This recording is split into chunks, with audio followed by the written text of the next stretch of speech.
This is a next-door problem for everyone, India, Pakistan and China. Neighbors sharing long borders and longer history of discord. Now, India's borders are seriously contested by both Pakistan and China. With Pakistan, there is the LOC, which divides Jammu and Kashmir. And then beyond that, there's Siachin, where there is no line. With China, India's border problems are there both in Ladakh and in Arunachal Pradesh, with only the LAC, the line of actual control, maintaining status quo. It is ironic that it's the problem with India, or possibly the problems with India, that sealed the China and Pakistan friendship deal for them.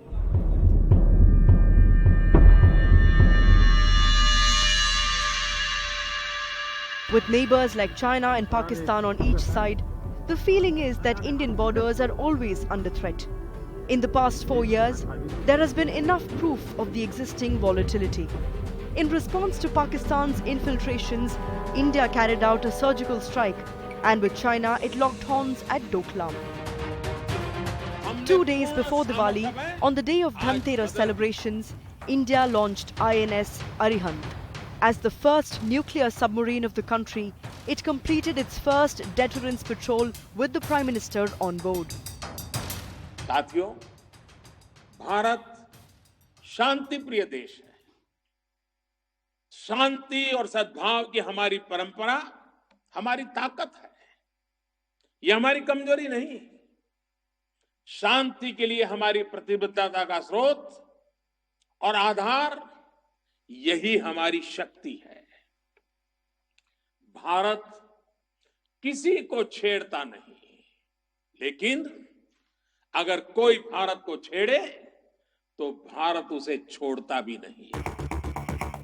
India's defense procurement over the past few years too have been to support its strategy against the two next-door neighbors.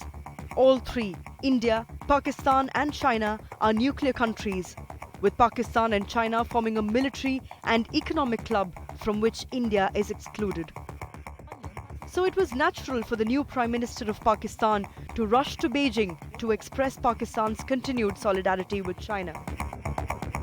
So if there's one relationship which people of Pakistan have always felt that in our times of need, we can depend on one country, China has always been that country.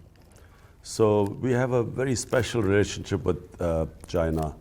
The people of Pakistan have always looked upon China very positively as a friend.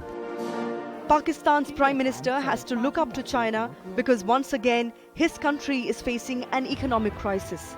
Even bailout deals with IMF and Saudi Arabia are not sufficient, it seems, for the Pakistan economy to right its keel. So Imran Khan went to China to meet the president of PRC and to attend China International Import Expo, where Pakistan was one of the prime participants. India too was present, but the limelight was on Pakistan. On 2nd November, Imran Khan of Pakistan met Xi Jinping in Beijing's Great Hall of the People, and the Prime Minister of Pakistan said he'd come to China to learn and told Xi of his country's very difficult economic situation.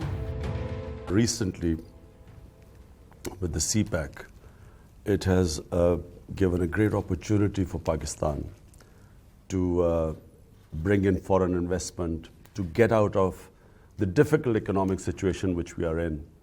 We feel that this is a great opportunity. 中国将进一步降低关税，提升通关便利化水平，削减进口环节制度性成本，加快跨境电子商务等新业态新模式发展，放市场。中国国际进口博览会，中国开放的大门不会关闭，只会越开越大。中国推动更高水平开放的脚步不会停滞。中国推动建设开放型世界经济的脚步不会停滞。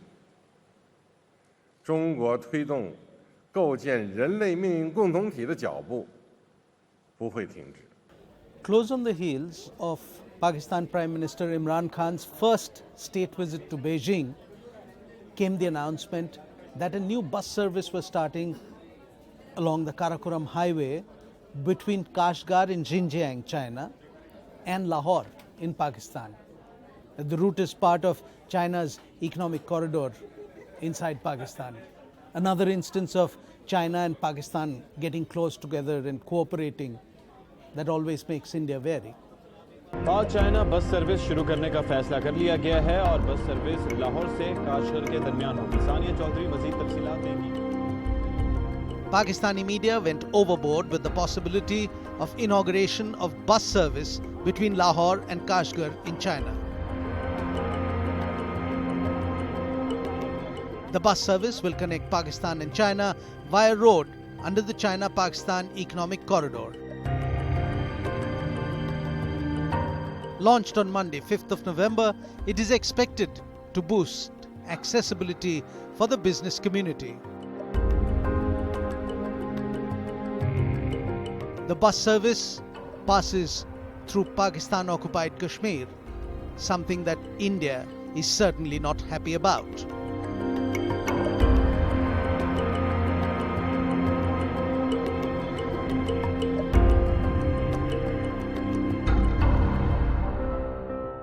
Since 2013, China has forged ties with over 60 countries worldwide in consolidating its geopolitical strategy to dominate the world. Chinese President Xi Jinping's brainchild, the Belt and Road Initiative or BRI, comprises a massive network of land and sea routes spanning 3 continents and touching over 60% of the world's population.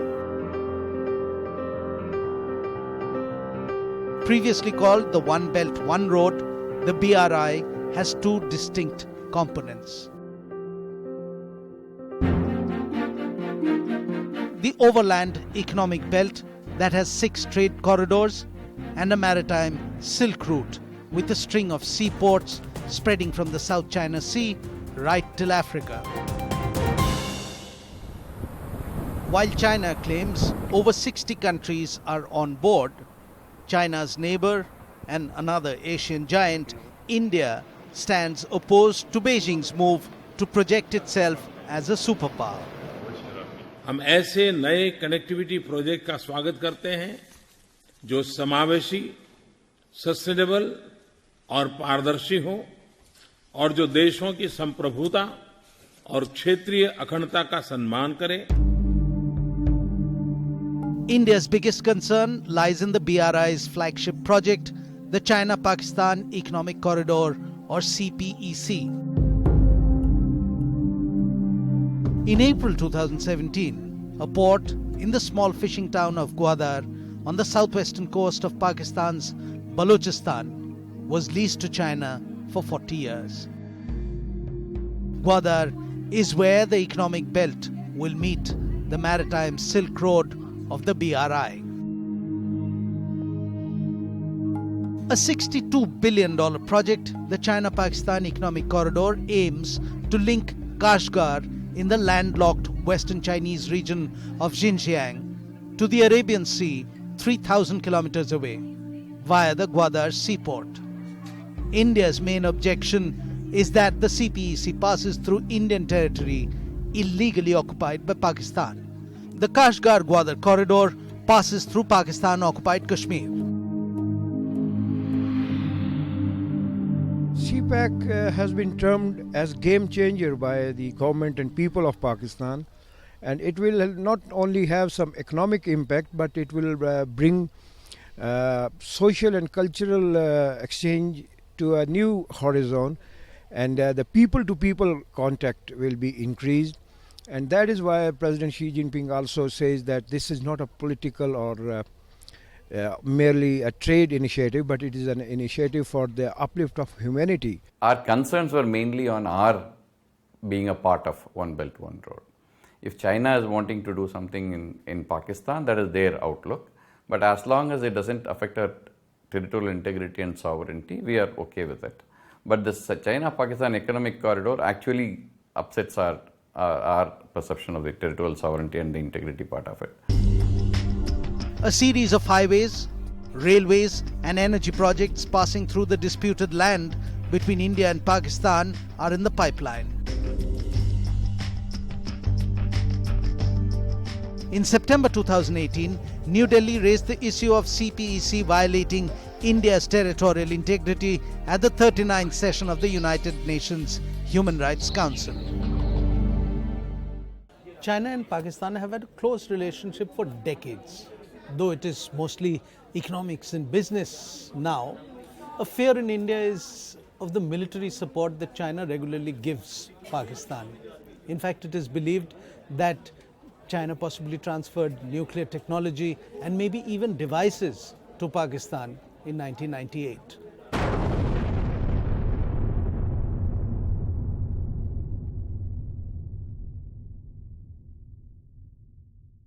Pakistan today successfully conducted 5 nuclear tests. May 28, 1998. A fortnight after India detonated 5 nuclear devices in Pokhran, Pakistan followed with 5 nuclear blasts in Balochistan.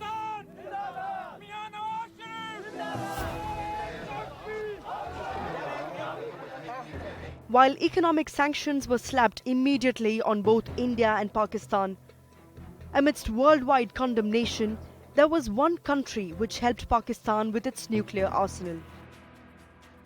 China played a major role in the development of Pakistan's nuclear infrastructure, especially when increasingly stringent export controls in Western countries made it difficult for Pakistan to acquire plutonium and uranium enriching equipment.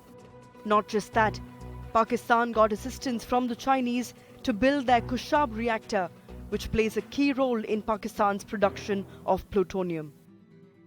China has also provided technical and material support in the completion of the Chashma nuclear power complex and plutonium reprocessing facility, which was built in the mid-90s. At that time, it was widely believed that it was China who had helped Pakistan become a nuclear state.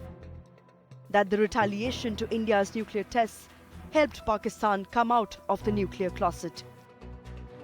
Not only did China help Pakistan with the technology to be a nuclear state, it went a step forward and supported its candidature to be a permanent member of the NSG in 2016, while opposing India's entry into the nuclear suppliers group.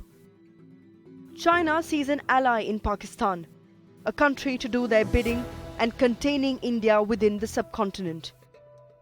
It helps Pakistan to greater arms weaponization, setting up military bases on Pakistani soil, while consistently outmaneuvering its threats and staying ahead in the arms race.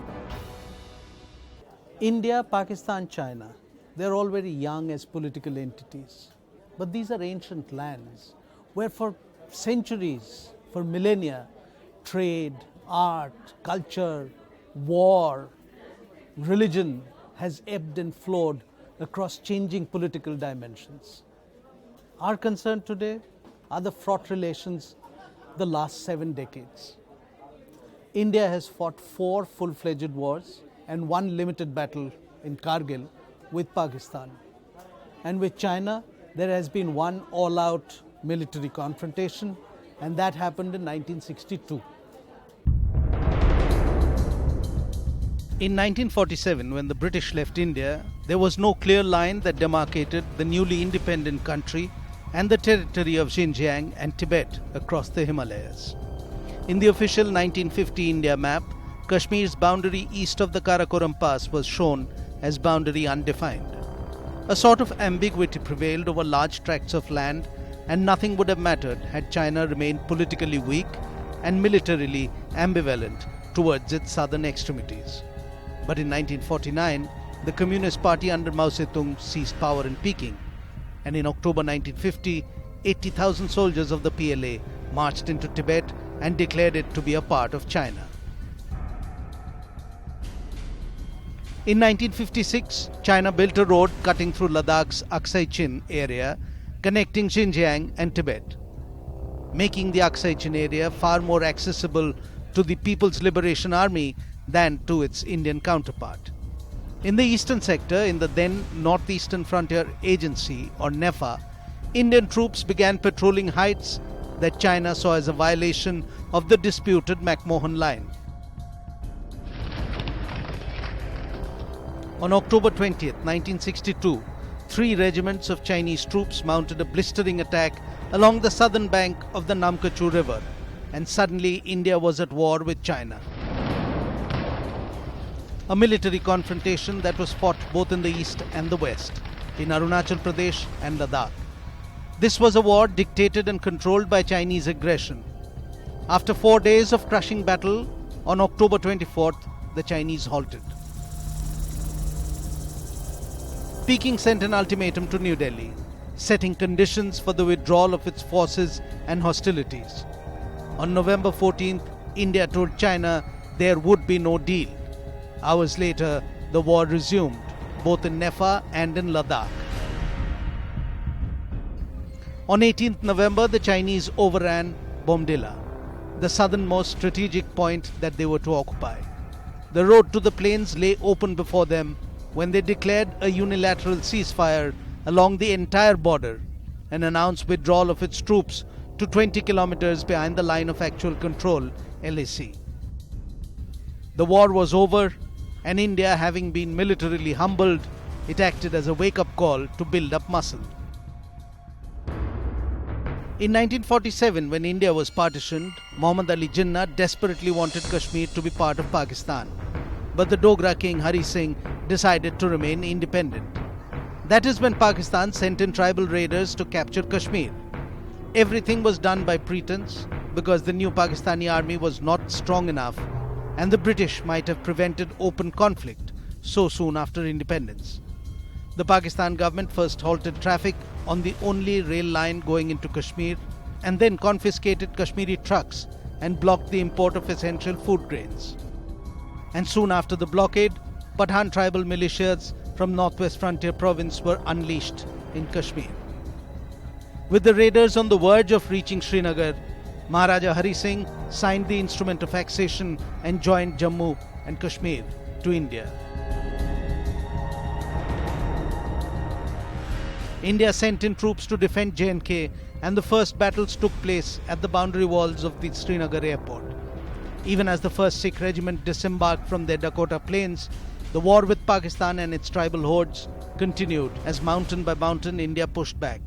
By the end of 1948, India was in a very commanding position.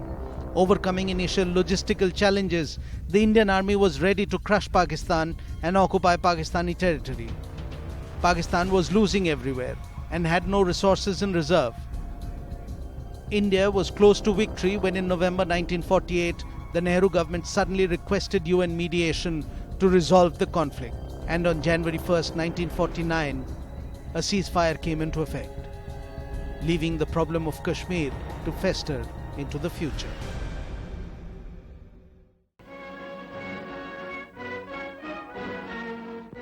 In 1947, when India was partitioned, all motorable roads leading to Srinagar and the Kashmir Valley went through Pakistan. So when in 1948 Kashmir acceded to India, a new all-weather motorable road had to be built connecting Srinagar to Jammu. And Pakistan waged a second war with India to cut that crucial link that joined Kashmir to India. So Pakistan launched their attack in the early hours of 1st of September 1965. The war ended on September 23rd, and the Soviet Union brokered a ceasefire in Tashkent, where Indian Prime Minister Lal Bahadur Shastri and Pakistan President Ayub Khan met over 6 days to thrash out an agreement. The third war between India and Pakistan was fought in December 1971. The main theatre of action was in the then East Pakistan, which had practically rebelled against West Pakistan. The Pakistan army had unleashed terror on its own citizens in the eastern section of their country. And as millions of refugees crossed over, India was drawn into conflict. It was short and swift and tactically superbly executed. The war in 1971 fought on 2 fronts. The Western Front for India was one of maintaining borders, but in the east it was an invasion. The Indian army raced towards Dhaka as Pakistani forces could not hold them back. On 16th of December 1971, Pakistan Army in the Eastern Theatre surrendered, and with the signing of that instrument of surrender, Bangladesh became a reality, and Pakistan lost 20% of its landmass and more than 60% of its population.